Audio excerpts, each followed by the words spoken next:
자, 오늘 수업은 544페이지입니다.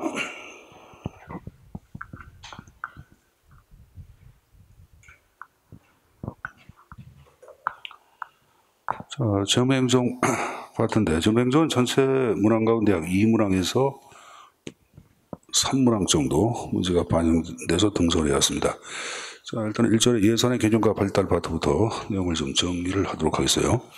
재무행정론은 지난번에 잠깐 기본적인 틀은 제가 말씀드렸습니다. 정부의 1년 동안의 세입과 세출에 관한 예정표, 그걸 예산 그러는데, 그런 예산을 중심으로 전반적인 형태가 구성이 되어 있습니다. 그리고 출제는 국가재정법이라는 게 있어요. 법규의 내용이 한 50% 정도, 그리고 용어를 정확하게 알고 있는지 용어의 개념적이, 그리고 예산제도, 이걸 중심으로 한 이론들, 그런 이론들이 또 50% 해서 이렇게 합성돼서 등장할 정도였습니다.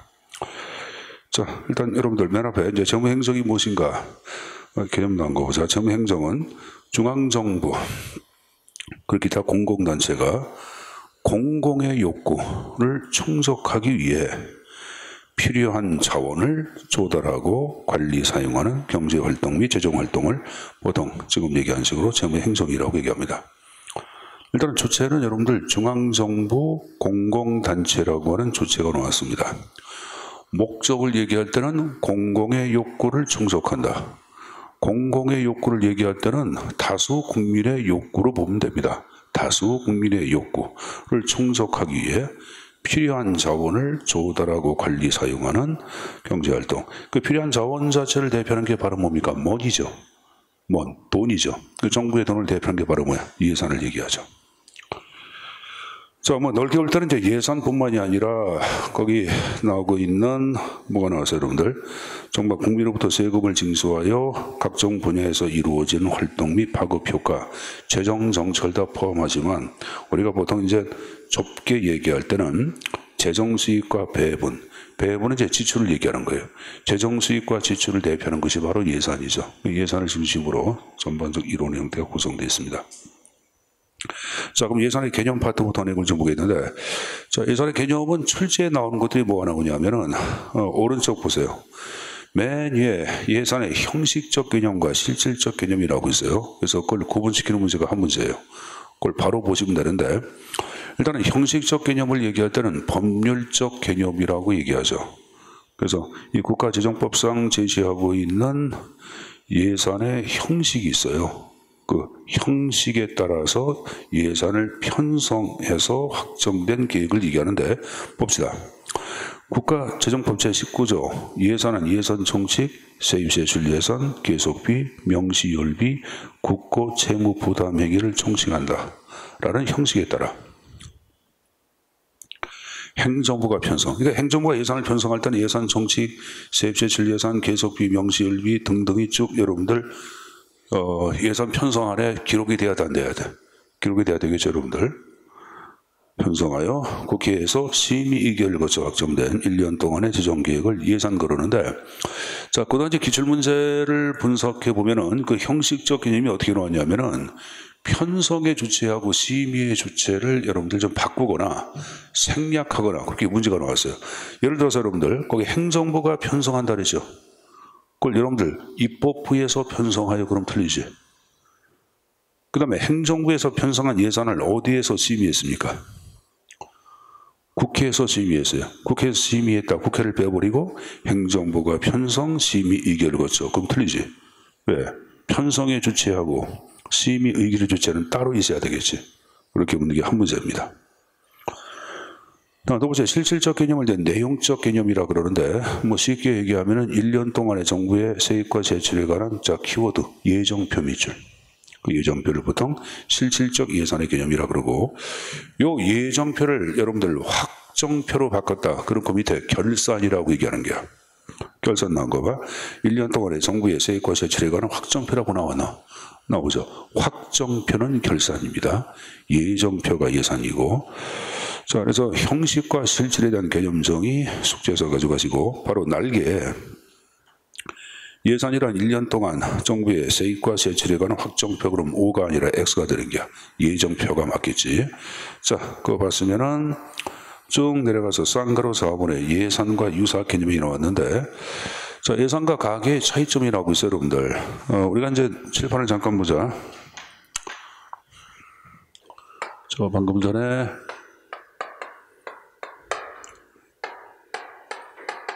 들어왔는데, 자, 여러분들, 어머님이 이제 집에서 보통 가계부를 쓰거나 가계 재무를 담당할게요. 그러면 엄마가 이런 경우가 있나 보자. 아버지한테 남편, 나 이번 달 5천만 원 필요해. 5천만 원 벌어와. 이렇게 얘기하는 아내가 있을까 없을까?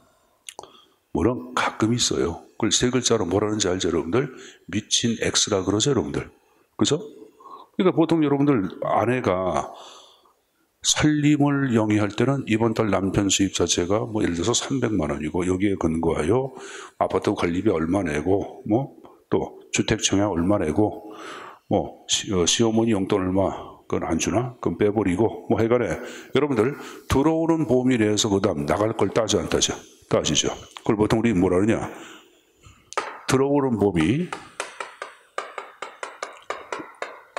양입 제출이라 그래. 이걸 줄여서 입출로 표현합니다. 이게 가계야.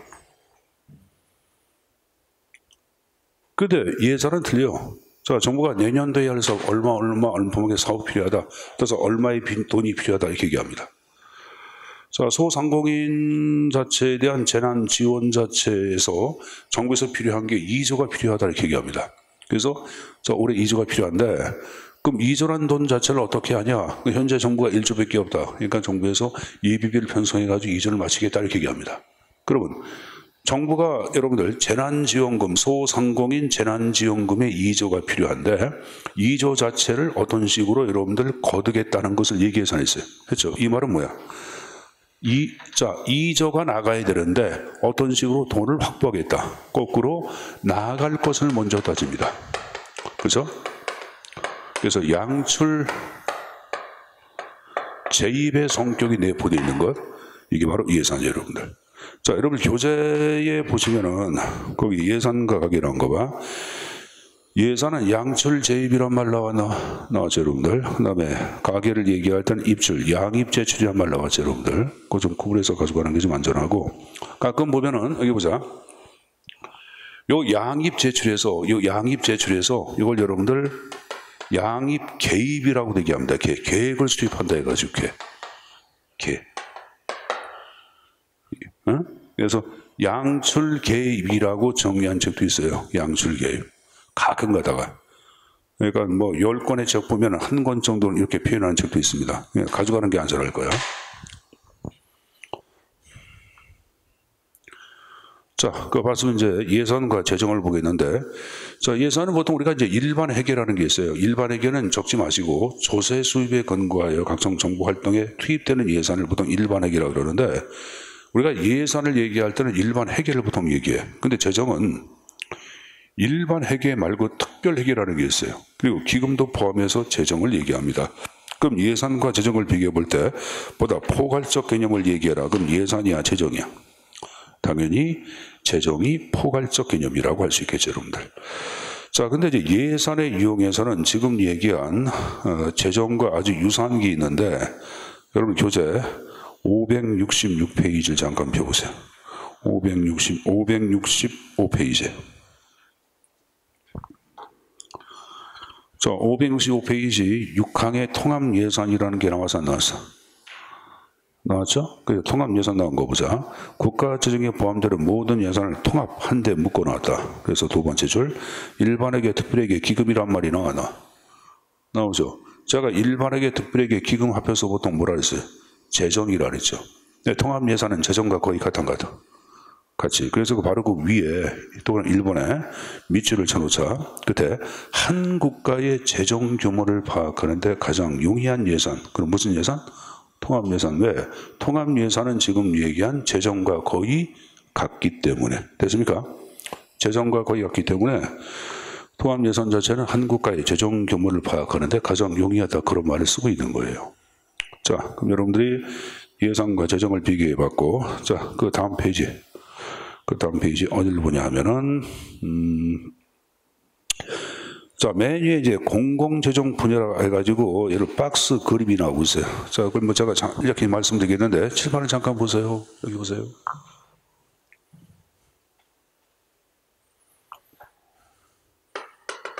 자, 보통 이제 정부 예산을 얘기할 때는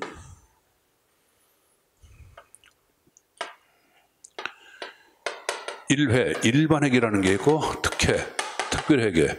이걸 합해서 정부 예산이라고 그러고 우리가 예산을 얘기할 때는 일반회계를 보통 예산이라고 얘기하는 거야. 알았습니까? 자, 그리고 여기다가 여러분들 기금을 포함시켜서 뭐라 그러냐. 여러분 교재에 보시면은 기금 포함한 개념을 이걸 뭐라 그래요? 이거를 국가재정이라고 얘기해. 뭐라 한다? 국가재정. 여기다가 여러분들 지방재정을 포함시킨 것, 이걸 보통 뭐라 그런다? 통합예산이라고 얘기하는 거예요, 여러분. 통합예산. 그래서 여러분들 거기 나온 게 통합예산 자체 해가지고 국가재정고 밑에 지방재정까지 포함되어 있어, 안 돼 있어? 네, 저거 그림이고. 알았습니까? 됐죠? 과거에는 이 지방재정이 빠졌다가 이게 오래됐죠, 벌써 2014년인가?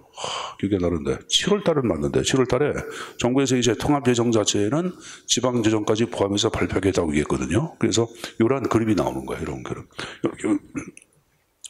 546페이지에 그 여러분들 통합예산까지에 관한 그림은 칠판에 정리한 그림을 얘기하는 겁니다. 알았습니까?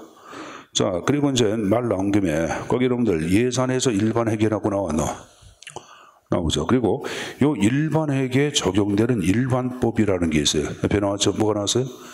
국가재정법의 법적 적용을 받아. 자, 특별회계는 정부기업 예산법이라는 게 있어요. 거기에 법적 적용받고. 자, 기금은 여러분들 국가재정법이라고 나와서 안 나왔어? 나왔고, 지방재정은 지방재정법의 법적 적용받습니다. 그 밑에 건 보지 마세요, 여러분들. 그래서 각각의 여러분들 정부 회계에 근거한 적용법에는 각각의 차이점이 있다. 단 일반 회계하고 기금은 둘 다 국가재정법이에요. 그렇죠? 공통점 국가재정법이죠. 거기 특별회계는 뭐가 나와요, 여러분들? 정부기업 예산법이에요. 자, 특별회계 뭐가 나왔어요? 정부기업. 지금 여러분들 546페이지 보고 있는데 546페이지 그 맨 위에 박스 보고 있는 거 아니야? 그 다음에 지방재정은 지방재정법의 법적 적용받고 있다. 일단 그렇게 좀 정리해서 가져가십시오. 됐습니까? 자, 된 거를 완주하고, 자, 기획과 예산에 관한 내용이 나왔는데, 자, 그대로 보자. 한번 보자. 그냥 상식으로 보자. 예산의 집행기간의 유효기간은 몇 년이야? 예산 집행의 유효기간. 올해 예산은 오래 쓰잖아. 1년석이에요. 근데 기획 자체를 얘기할 때 여러분 생각해보자. 기획은 10년짜리, 20년짜리, 50년짜리 기획도 있어요. 그럼 지금 얘기한 예산과 기획을 볼 때보다 장기성 그럼 뭐가 될까? 기획이 돼야 되겠죠. 보다 추상적이다 그럼 뭐가 되는 거야? 기획이라고 할 수 있어 없어? 할 수 있어요, 여러분들. 자, 보자. 예산은 돈과 관련되지. 그럼 여러분 물어보자. 기획과 비교해볼 때 예산은 돈과 관련되기 때문에 좀 아껴 쓰려고 그래. 저축성과 보수성이야. 근데 기획은 여러분들 미래의 청사진을 보여주기 때문에 뭐 확장성이나 쇄신성이라든가 소비성의 성격이 좀 강해요. 그래 안 그래요? 그렇죠. 그래서 교재 자, 기획 나온 거 봐. 기획 두 번째 줄 중간에 장기성, 추상성, 확장성, 소비성, 쇄신성, 목적성 등을 특징으로 한다. 근데 그 밑에 예산 나온 거 보자. 일련성 밑줄, 구체성, 덜 쓰려고 하고 안 쓰려고 한다. 그래서 부정성이란 말을 쓰고 있는 거예요. 알았습니까? 그리고 저축성이고. 좀 여러분들 아껴 쓰기 때문에 보수야, 소비야? 보수죠. 그래서 보수성의 성격 내포 있다. 그런 말 쓰고 있는 거예요. 그러니까 기획과 예산의 차이점 자체가 나왔는데 사실 출제는 좀 크질 않습니다. 뭐 거의 안 나오는 것 같은데 뭐 요새는 여러분 문제가 툭툭 튀어나올 수 있기 때문에 이건 어려운 내용 아니야. 암기하는 게 아니라 기획과 예산의 관계 자체를 여러분들 읽고 이해하라고 제가 말씀드린 겁니다. 자, 그 말씀은 여러분들 오른쪽에 예산과 법률에 관한 내용이 나오고 있을 거예요, 여러분들. 자, 예산과 법률 자체는 이제 예산을 법률의 형식으로 보는 나라가 있고, 아니야, 예산과 법률을 구분하자 하는 입장이 있어요. 예를 들어서 맨 위에 영국하고 미국 같은 경우에는 예산을 법률로 해석을 해. 그래서 예산의 의결 자체는 법률의 제정으로 해석합니다. 이걸 예산 법률주의라고 얘기합니다. 거기 영국의 머니빌, 이걸 필요 없습니다. 이 머니빌을 번역하면 금전 법안이라고 번역을 하고, 미국의 세입 세출 예산법이라는 게 있어요. 리베뉴 액트, 어프로프리에이션 액트라는 게 있는데, 미국 같은 경우도 액트는 법을 얘기하는 거예요. 그래서 이것을 세입 예산법, 세출 예산법 이렇게 얘기합니다. 예산을 법률로 해서 그래. 알았습니까? 그걸 예산 법률주의라고 얘기하고. 근데 한국과 일본 자체를 얘기할 때는 예산과 법률은 다르다고 파악해. 예산은 예산의 형식이고 법률은 법률의 형식이라고 파악해. 다르다고 해석하거든요. 이걸 예산 의결주의라고 얘기합니다. 뭐란다? 예산 의결주의. 그래서 당연히 여러분들 한국과 일본은 예산 의결주의 입장을 취하고 있다라고 보시면 되겠죠. 자, 박스에 예산과 법률에 대한 양자의 차이점이 쭉 나와 있는데, 자, 예산 자체는 여러분들 헌법 제54조의 예산 의결권에 관한 규정이 있습니다. 그래서 여기에 근거 예산이 성립이 되고, 법률은 헌법 제53조에 여러분들 법률 의결권이 있거든요. 여기에 근거하여 성립이 이루어집니다. 예산은 정부가 편성해서 국회에 제안하죠. 그래서 지금 얘기한 제안의 주체가 정부죠. 근데 법률은 여러분들 국회에서도 제안할 수 있고 정부도 제안할 수가 있다 없다? 있죠, 여러분들. 자, 예산 자체는 여러분들 행정부, 정부에 대한 국회의 의사표시예요. 왜? 행정부가 제출한 예산 편성안을 국회에서 심의 의결을 하잖아. 근데 이제 법률 자체를 얘기할 때는 국민이 지켜야 할 의무가 되는 거고, 또 여러분들 권리에 관련된 내용들을 법률에 근거하여 보장하고 제안하기도 하죠. 그래서 국민에 대한 국가의 의사표시 법률로 해석을 합니다. 예산은 예산의 형식이고 법률은 법률의 형식이라고 얘기했고, 자, 예산 집행의 유효기간 아까 몇 년?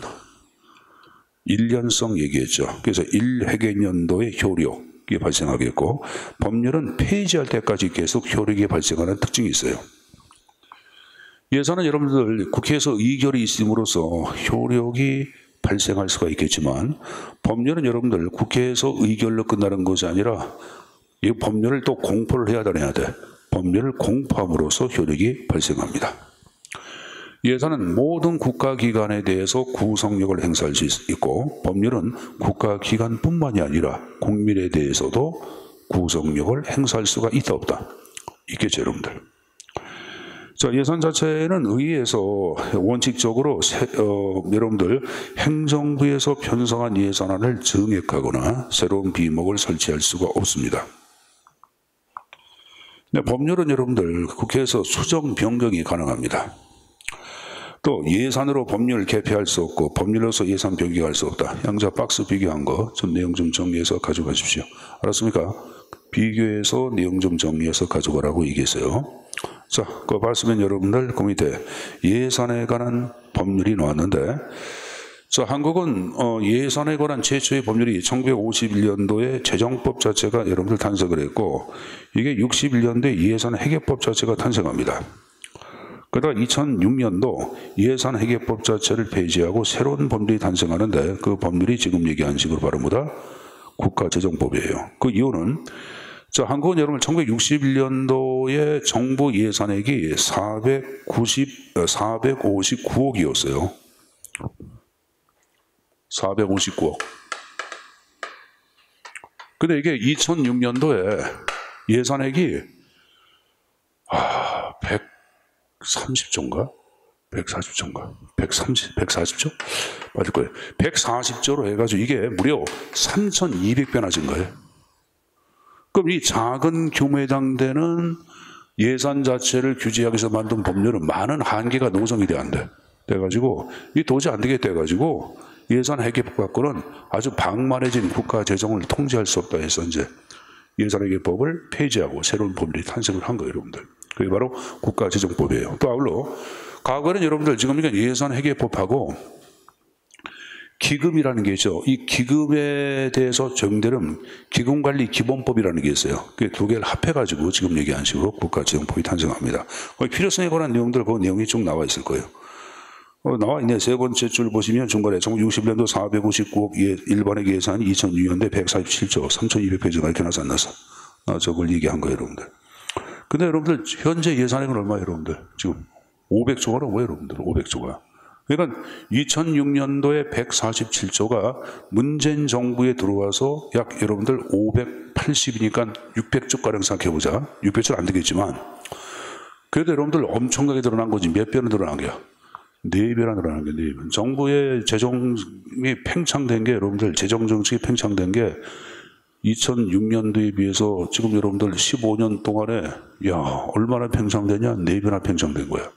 그럼 정부에서는 지금 굉장히 돈을 많이 시중에 풀었어 안 풀었어? 엄청나게 돈을 푼 거예요, 여러분들. 푼 거니까 이제 인플레도 야기되고 이런 문제가 발생해야 안 해. 하니까 이제 회수하는 정책을 좀 하려고 해. 하잖아. 뭐 우리나라만 그런 게 아니라 전 세계가 그런 거예요. 코로나 때문에 더 풀어놓은 돈 자체를 이제 회수를 해야 할 거 아니야.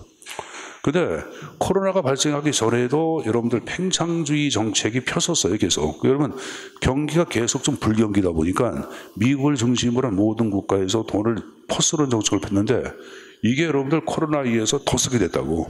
그러니까 이제는 뭐 한계의 노정이 된 거라고 생각을 하죠, 여러분들. 이게 회수하잖아.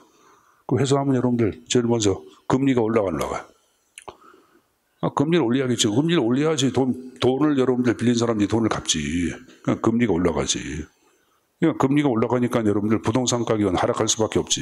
그러니까 필연적으로 내년도부터는 이게 정상 가격에서 있는 것이 아니라 이게 떨어진다고 여러분들.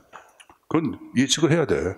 뭐 여러분들 부동산 자체가 여러분들 뭐 안하무인격으로 승승장구할 수 있는 건 아니에요. 내가 볼 때는 내년도는 내 말이 맞을 거예요. 부동산이 이제는 여러분들 떨어질 거라고 저는 예측을 합니다. 나는 확신을 하고 있어요. 확신을 하고 있다고. 그러니까 혹시 여러분들 주변에 아버님, 어머님이 여러분들 걱정 많이 하실 거예요. 얘네들 결혼해가지고 이 다음에 아파트 전세값도 줘야 되고 막 그런 고민하시는데 좀 나아질 거라고 생각하시면 됩니다. 좀 나아질 거로. 자, 그건 그런 거고. 그래서 현재 한국의 예산에 관한 기본법은 국가재정법이다 이렇게 될 것. 알았습니까? 예산에 관한 기본법은 바로 뭐다? 국가재정법이라고 얘기했어요, 여러분들. 자, 그 다음 페이지 보자. 자, 그럼 국가재정법 제16조에 정부는 예산 편성과 집행에 있어서 지켜야 할 원칙을 여기서 규정을 해놓고 있어요. 5가지. 국가재정법상의 원칙이야. 거기 기억니은, 디귿리을, 미음 5가지가 쭉 나왔는데 기업본에 재정 건전성 확보란 말이 나왔나? 나왔죠? 건전성이란 말은 무슨 말이야? 건전성은 뭘까? 쓰는 것하고 여러분들 수입하고 어느 게 더 많아야지 건전한 게야. 수입이 많아야 돼, 지출이 많아야 돼. 수입이 많아야 되겠지. 그러니까 거둔 수입에 해당된 만큼만 지출하도록 해야 한다고 보는 거예요. 정부가 조세로 거둬들인 게 여러분들 100조야. 정부에서 200조 줬어. 그럼 100조 쓴 거 아니야? 그럼 집도 여러분들 가게도 가정도 망가져 안 망가져? 망가지지. 정부도 망가지는 거예요. 그러니까 지금 문재인 정부 입장에서는 뭐 여러 가지 상황 때문에 돈을 많이 퍼주고 있지만 퍼주는 정책 자체가 이게 계속 갔다면 큰일 나거든요, 여러분들. 한계 직면하거든. 그러니까 좀 정부도 서둘러서 좀 여러분들 좀 생각을 좀 달리하고 있는 거죠. 한국만 그런 게 아닙니다. 전 세계가 다 그런 거예요. 이번에 국민부담 최소화 밑줄 쳐놓으세요. 키워드가 최소화야. 이 국민부담 최소화를 국민부담 적정화 그러면 틀려요. 최소화의 원칙이 맞지 적정화의 원칙 그러면 틀려요. 그다음 세 번째 나온 게 재정지출 성과 제고해야 되겠고 투명성 국민참여의 원칙. 자, 미음번 나온 거 보자. 성인지 반영이란 말이 나왔나? 성인지는 성에 대한 인지야. 남성 여성에 대한 인지를 얘기하는 거야. 자, 여기 보자. 남성과 여성 자체를 얘기할 때는 사회적인 성뿐만이 아니라 육체적인 성에서 많은 차이점이 있어 없어? 있죠. 여성들은 한 달에 한 번씩 월경을 합니다. 그 월경 할 때는 여러분들 굉장히 많이 몸도 안 좋고 생활에 불편이 있어. 그럼 정부 입장에서는 배려할 경우 어떡합니까? 여성들을 위한 월경 휴가를 줘 안 줘? 생리 휴가를 줘 안 줘? 생리 휴가를 줍니다. 남성들 생리합니까? 그건 아니죠. 그럼 여성을 발해가지고 생리 휴가를 무급 휴가가 아닌 유급 휴가로 주는 거예요, 여러분들. 그러면 여러분들 이런 것들도 정부 예산을 편성할 때는 생리 때문에 고통을 받고 여성들을 위해서 유급 휴가로 하기로 했다. 그래서 이를 위해서 얼마만큼 예산을 배정했다. 이런 식으로. 또 임신한 여성들 자체를 위해서 여러분들 뭐 계속 여러분 사무실에서 근무하면 여러 가지 필요가 있으니까 임신한 여성 자체를 쉴 수 있는 뭐 휴게실 자체를 만들었다. 그래서 얼마 전체의 비용이 들어갈 예정이다. 이런 것들을 예산에 반영하도록 되어 있는 거예요. 남성 같은 경우도 여성과 다르게 군대를 갔다 오잖아. 그래서 군대 갔다 온 남성들 같은 경우에는 나름대로 또 희생을 했다. 그래서 군대 갔다 온 사람들을 위해서 군대 2년이나 3년 자체를 공무원 호봉에다가 반영하겠다. 그것도 지금 얘기하는 성인지 반영이에요, 여러분들. 그러니까 무조건 성인지 반영 그러면 남성들이 남성은 피해보고 여성을 위한 거 아니에요. 절대 아닙니다. 그건 아니고 나성과 여성이 갖고 있는 독특한 상황 하에서의 성이 갖고 있는 여러분들 불편함이 있잖아. 그걸 정부에서 인지해가지고 그걸 여러분들 그 인지된 것을 인지한 것을 어떻게 그 불편함이 없도록 도와주는 것이 바로 공정성으로 파악하고 있는 거예요. 지금 얘기한 네 5가지 형태에서 특히 네 응번에 국민부담 최소화 나온 거 있죠? 그걸 국민부담 적정화 그러면 틀립니다. 자, 봤으면 쌍가루 이번에 정부기업 예산법 자체를 얘기할 때 아까 잠깐 얘기했는데 이 공기업 가운데 정부 부처형 공기업이라는 게 있어요. 우리가 앞으로 학습할 텐데 이 정부 부처형 공기업은 정부 부처인데 민간처럼 사업을 실시하고 있는 조직들을 얘기합니다. 예를 들어서 거기 양곡사업, 우편사업, 우체국 예금사업, 조달사업 자체는 정부가 민간기업처럼 해가고 있는 수익적 사업을 얘기하는 거야. 그럼 여러분들 양곡을 담당하는 것이 양정국이라고 있어요. 우편을 담당하는 것은 여러분들 잘 알고 있는 우정사업본부가 있고 조달을 담당하는 건 조달청이 있어요, 여러분들. 그래서 이런 정부청 공기업 자체는 지금 얘기한 식으로 일반 회계가 아니라 별도의 특별 회계라는 게 있습니다. 특별 회계에 적용을 받습니다. 알았습니까? 그래서 일단은 정부채용 공기업, 거기 책임운영기간 나왔는데 그거 헷갈리니까 일단은 정부채용 공기업에 적용되는 법률 정부기업예산법이다. 이렇게 정리될 거예요. 자, 특징은 보지 마시고, 자, 오른쪽에 맨 위에 지방재정법 나온 거 봐. 자, 지방재정법은 지방자치단체의 재정 및 회계에 관한 기본 원칙을 천명한 게 지방재정법이죠. 자, 근데 이제 지방재정법 자체에 근거한 지방정부의 예산은 중앙정부 예산과 비교해 볼 때 다음과 같은 차이점이 좀 존재합니다. 그래서 거기 5가지 형태가 쭉 나왔는데, 거기다 별표를 하나 해두세요. 자, 이것도 간헐적인 문제로 등장을 하거든요. 그러니까 별표에 들은 것이 좀 안전할 거예요. 자, 1번에 나온 것 좀 보자, 여러분들. 지방정부 예산은 중앙정부로부터 각종 보조금 그런 것을 지원받아 안 받아? 받죠. 그래서 이에 대한 의존도가 아주 높다. 첫 번째 나왔죠. 자, 2년 전이죠. 뭐 작년까지 모르고 2년 전에 각 여러분들 광역단체의 재정 자립도 자체를 발표한 게 있는데 전라남도가 26%야. 그러니까 26%라는 말은 뭐냐면은 아버지가 여러분들 한 집안에서 생활하기 위해서는 100만 원이 필요한데 그럼 아버지가 100만 원 벌어야 할 거 아니야. 아버지가 100만 원 벌어오지 말고 26만 원밖에 못 벌어오는 거야. 그럼 나머지 여러분들 얼마? 74%가 필요치 않아? 필요하죠. 74%를 중앙정부한테 지원받을 수밖에 없어. 근데 지금 얘기한 재정 자립도를 얘기할 때는 제가 뭐 전남만 얘기했지만은 뭐 다른 지역 같은 경우에 전체 여러분 우리가 얘기하는 18개 시도 같은 경우에 약 여러분들 90%가 재정 자립도가 아까 얘기한 식으로 80% 이하야. 그럼 나머지는 다 국가 재정에 의존을 해야 돼. 해야지. 1번은 그 편이에요, 여러분들. 지방 예산은 중앙정부 지원에 대한 의존도가 높다 그런 말이 나오죠, 여러분들. 거기 들어보자. 국토 개발과 관련돼 가지고 아파트를 건립하고 여러분들 뭐 산림 개발하는 사업 있죠. 그 개발 사업을 인천광역시가 주관하는 게 아니야. 누가 주관하냐? 국토교통부에 주관해. 그래서 국토교통부에 주관해가지고 국토교통부에서 여러분들 허락을 받고 국토교통부로부터 자금 지원을 받아야 돼, 여러분들. 근데 뭐 지방정부 입장에서 각종 여러분들 공영 아까 얘기한 식으로 각종 여러분들 뭐 공영 아파트를 만들고 뭘 하고 싶어 하더라도 지방정부 재원은 한정돼 있잖아. 이걸 민간 쪽으로 맡겨서 개발할 때는 민간은 뭘 추구해? 수익을 추구하다 보니까 각종 문제가 발생해 안 해? 발생하지. 그러니까 어떡하냐면 중앙정부한테 돈을 요청한다고. 중앙정부한테 우리가 필요한데 돈 좀 대줘 그러면 중앙정부가 우리 돈 없어만 네가 알아서 이렇게 나온다고. 거기 허가해줬으니까 네가 알아서 해. 이렇게 얘기한다고. 그러니까 성남시 같은 경우 이번에 여러분들 대장동 개발 사업 같은 경우에 문제가 굉장히 많아 안 많아? 많잖아요 여러분들. 그러니까 어떡하냐? 성남시장이었던 이재명이가 돈이 없다 보니까 왜 성남시 재원 갖고 도저히 안 되잖아. 그래서 민간과 합작해서 여러분들 개발을 여러분들 실시를 한 거예요. 그 개발을 그래서 합작된 회사가 어디냐면 화천대유가 되는 거야. 화천대유. 그리고 화천대유 자체는 여러분들 그 사업 자체를 주관하면서 엄청난 뭡니까? 이것도 커미션 챙기고 여러분들 뒤에서 별짓 다 해야 하죠. 이것도 문제가 되거든. 그래서 내가 볼 때는 가장 중요한 거, 이러한 여러분들 각종 비리 문제를 해결하기 위해서 가장 좋은 건 뭐냐면은 국가가 관장하는 것은 치안하고 여러분들 외교 이런 것만 국방만 관장하고 다른 건 다 지방정부한테 줘야 돼요 여러분들. 그게 지방자치거든. 지방자치가 잘 되면 사실 여러분 중앙정부 필요 없어요. 대통령 누가 되든 상관하지 않는다고. 바이든이 되건 트럼프가 되건 대한민국의 문재인이 되건 뭐 이재명이 되건 여러분들 윤석열은 얘기하고 싶지 않고 홍준표가 되든 상관없다고 여러분들. 왜? 지방자치만 잘 되면. 그래서 지방자치가 중요한 거예요.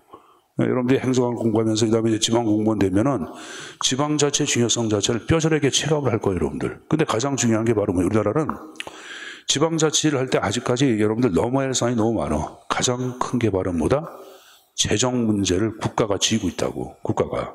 그러니까 이걸 어떻게 해결을 해야 돼. 지방정부 쪽으로 재정을 좀 풀면은 이게 굉장히 여러분들 지방자치 일반 주민과 시민을 위해서 쓸 수 있는 게 많은데 그게 좀 안 되는 게 좀 안타깝죠. 자, 그러니까 이제 지방재정은 첫 번째 그 표현이고, 두 번째 중앙 예산에 비해서 지방정부는 예산 결정의 불확실성이 높다. 왜 높을까? 중간중간에 중앙정부에서 보조금 지원해 안 해? 보조금 지원하잖아. 그 다음에 세 번째, 중앙보다 지방정부를 밑줄 추가 경정 예산 편성 빈도가 높아요. 왜? 보조금 받았으니까 보조금에 근거하여 새로운 사업을 더 전개를 해야 안 해? 하죠. 자, 4번 잘 보세요. 4번. 자, 기초의회는 밑줄. 기초의회 동그라미. 상임위원회가 설치된 경우도 있고 설치되지 않은 경우도 있어요, 여러분들. 그러니까 광역의회가 있고 기초의회가 있잖아. 광역의회는 상임위원회, 이따 배울게요. 상임위원회가 존재합니다. 근데 기초위원회 같은 경우는 상임위원회가 설치가 안 되는 경우도 있어요. 그러니까 워낙은 이제 기초의회가 있을 때는 여기서 예비심사하고 예산결산특별위원회 종합심사가 이루어지는데 지금 얘기한 식으로 기초의회가 없는 경우에는 예비심사, 미안합니다. 기초의회 상임위원회가 없는 경우에는 예비심사 없이 예결위의 종합심사만 실시되는 경우도 있다 그 표현이에요.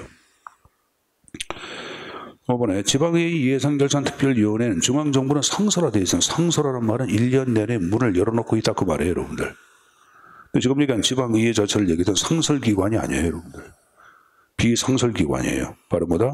그래서 예산결산특별위원회 임기는 예산결산안 심사가 본회의에서 끝날 때까지만입니다. 그래서 여러분들 뭐 기껏해야 뭐 여러분들 한 4개월, 5개월밖에 안 되겠지. 기껏해야 3개월, 4개월. 그죠 여러분들? 자, 그래서 일단은 여러분들 그 지방 정부 예산의 특징 1번부터 5번까지는 정리해 두시고 객관식 문제에서 굉장히 좋아하는 표현이에요 여러분들. 이것도 출제에 나오면 많은 사람이 틀릴 가능성이 커요. 그러니까 내용 정리하라고 말씀드린 겁니다. 자, 그리고 쌍가루 4번 나왔고 쌍가루 5번에 국가회계법 나온 거 보자. 자, 국가회계법 자체를 얘기할 때는 세 번째 줄 중간에 2009년도에 법률이 제정이 돼. 그리고 여기서 천명한 게 바로 뭐냐 하면은 첫 번째 줄 끝에 발생주의와 복식부기 회계 도입 밑줄 쳐놓으세요. 발생주의, 복식부기. 뭐 발복 방식 그러는데 자, 이 발생주의와 복식부기는 워낙은 여러분들 민간 기업의 회계 방식이야. 그러니까 영리 조직의 기업 회계 방식이 바로 발복 방식, 발생주의, 복식부기고 비영리 그러니까 정부나 가계부를 쓰는 가계는 여러분들 현금주의 및 단식부기였거든요. 근데 정부도 이젠 아니야. 정부도 예산 아껴 쓰고 여러분들 좀 수익도 내자 해가지고 기업의 회계 방식 자체를 정부에서 도입을 해가지고 공식적으로 천명을 했습니다. 이 바로 발생제와 복식부기입니다, 여러분들. 자, 제가 발복 방식까지 얘기를 했어요, 여러분들. 자, 그래서 일반적인 흐름에 관한 형태를 쭉 얘기를 했고, 자, 그 다음 페이지 보시면 여러분들 중앙 예산기관이 나오고 있어요, 여러분들. 자, 어려운 내용 아니니까 잠깐 보자. 중앙예산기관이란 각 부처의 사업계획을 검토하고 정부 예산 편성안을 집행하는 최상위 기관. 그러니까 각 부처에서 우리 사업계획 이런 게 있고 여기에 얼마의 돈이 필요합니다. 그걸 여러분들 누구한테? 중앙예산기관에 그걸 제출해. 그럼 이것을 다 여러분들 사정을 해가지고 중앙정부 예산 총예산액 자체를 편성을 하고 집행도 총괄하는 것이 바로 중앙예산기관이에요, 여러분들. 자, 그럼 현재 한국의 중앙예산기관은 여러분이 잘 알고 있는 바로 뭐야? 기획재정부입니다. 뭐다? 기획재정부. 거기 기능 보지 마시고 쌍가로 2번에 중앙예산기관에 위치해가지고 세 가지 형태가 쭉 나와 있을 거예요. 자, 첫 번째로 한 게 여러분들 행정수반 직속형이라는 게 나오죠.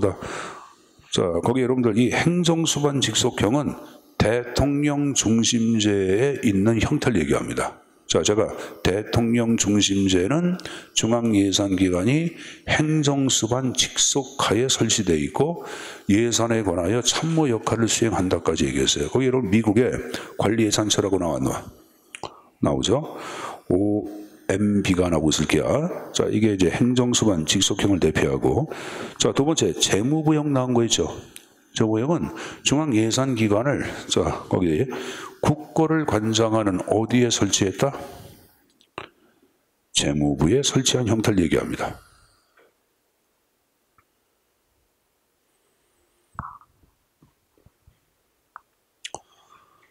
자, 국고란 말은 국가의 금고를 국고라 그러는데 더 쉽게 얘기하면은 한국은행에 개설한 정부 통장이에요. 한국은행에 개설한 정부 통장. 그러니까 이제 정부 통장을 관장하는 기구가 바로 재무부예요, 여러분들. 근데 통장을 관장하는 재무부가 중앙예산기관, 예산 편성과 집행을 다 총괄한다. 그거 보시면 됩니다. 자, 의원 내각제 적어놓으세요. 의원 내각제. 일반적으로 의원 내각제를 선택하는 나라는 재무부형에 들어갑니다. 그래서 여기 영국하고 일본의 재무성이 나왔어, 안 나왔어? 나왔잖아요, 여러분들. 자, 근데 한국은 틀려. 한국은 비록 대통령 중심제지만 예외적으로 재무부형이에요. 한국의 국고 관장기구가 뭐냐면은 기획재정부야. 이 기획재정부가 한국의 재무부야. 알았습니까? 근데 여기서 중앙예산기관 역할도 함께 하기 때문에 한국은 대통령 중심제지만 예외적으로 재무부형에 들어간다. 이렇게 정리하시면 됩니다. 자, 맨 밑에 기획기구는 기획을 관장하는 기획 위치하는 형태를 얘기하는데 거기다 적어놓자. 과거 한국 기획예산처라고 적어놔. 기획예산처. 과거 한국의 기획예산처를 얘기했던 기획기구형이다라고 생각하시면 됩니다.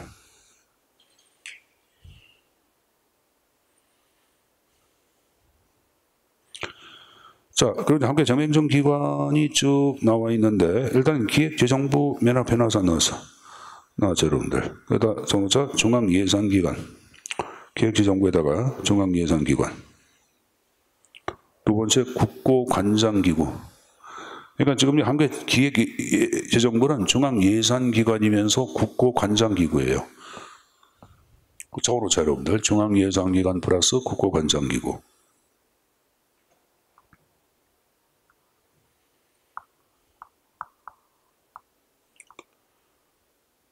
자, 오른쪽에 조달청은 정부 수요 물자를 구매, 보관, 조작, 공급하는 기관을 지금 이건 조달청이라고 그러죠. 중앙구매행정기관이라고 얘기합니다. 뭐란다? 중앙구매행정기관. 자, 감사원은 여러분 잘 회계 검사기관이고 한국은행은 여러분들 중앙은행이죠, 한국에. 그리고 국가재정을 대행하는 역할을 담당합니다. 국가재정 대행기관. 다시 한번 중앙은행 및 국가재정을 대행하는 기관이다. 한국은행. 그렇게 정리해서 가져가 주십시오. 그러니까 여러분들 국가에 돈을 내고 할 것을 한국은행에서 대신 해준다, 안 해준다? 해준다 그런 말. 이게 바로 국가재정 대행기관이에요. 뭐 돈을 내거나 돈을 뭐 여러분들 받으러 갈 때 각 은행에서 여러분들, 은행에서는 중앙은행에다가 돈을 빌린 경우도 많아. 많잖아요, 여러분들. 그럼 중앙은행 가서 여러분들 출납도 하고 막 그러는 거예요. 그래서 출납 관장기구가 바로 한국은행이고, 그런 것을 국가재정대행기관이라고 얘기하는 거예요, 여러분들. 자, 네 가지 형태 기관이 쭉 나와 있습니다. 자, 그리고 이제 각 부처 예산기관입니다. 거기 여러분들 세 번째 줄 끝에 기획관리실의 기획예산 담당관이 각 부처 예산기관이에요. 기획관리실의 기획예산 담당관이 각 부처 예산기관이라고 말씀드렸습니다.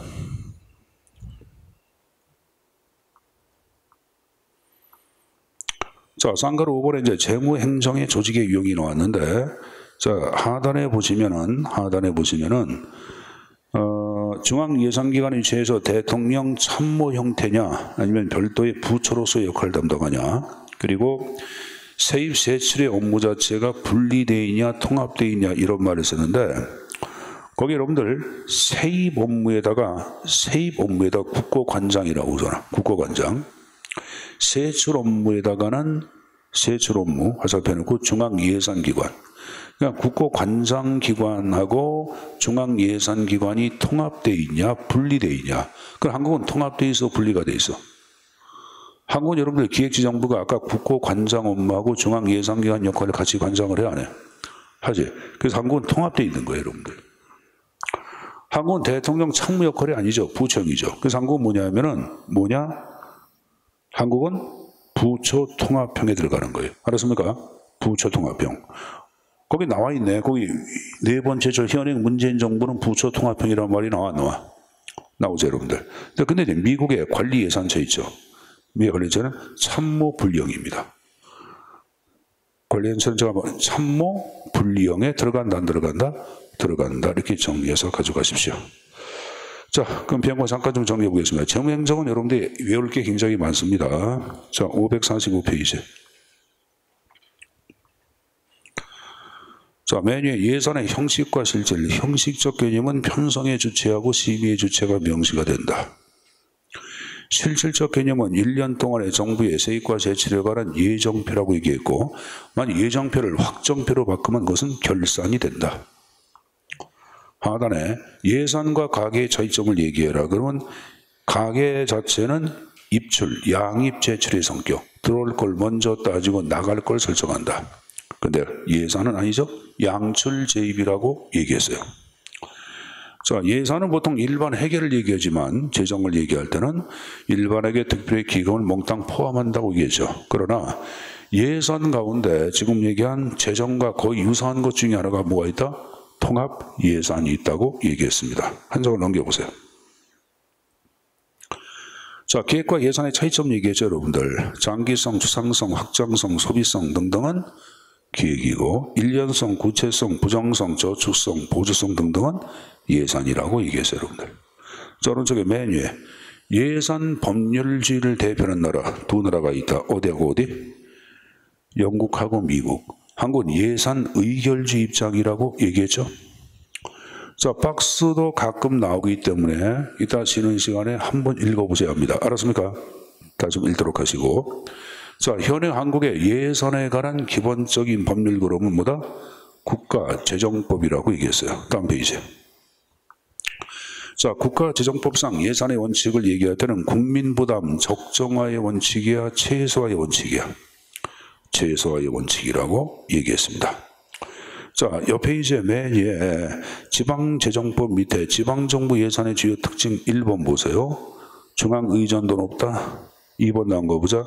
예산 결정의 불확실성 높다. 3번 나온 거 보자. 추경 편성수가 높다까지 얘기했고, 자, 기초위에 상임위원회가 설치가 된 경우도 있고 그렇지 않은 경우도 있다 그랬죠. 그다음에 다섯 번째, 지방위의 예산결산 특별위원회는 아직까지도 비상설기구라고 얘기했습니다. 자, 국가회계법상 여러분들 제시하고 있는 회계에는 한국은 발복 방식, 발생주의 플러스 복식북이라고 얘기했어요. 그 다음 페이지, 550페이지. 자, 한국의 중앙예산기관은 재무부형이야, 행정수반 직속형이야? 재무부형이라고 얘기했죠. 이 페이지에 여러분들 하단에 한국은 부처통합형이야, 부처분리형이야? 부처통합형이고 미국은 참모분리형이다까지 얘기했을 거예요, 여러분들. 자, 봤으니까 좀 쉬었다가 또 제 2절 파트 수업 진행하겠습니다. 쉬었다 하겠습니다.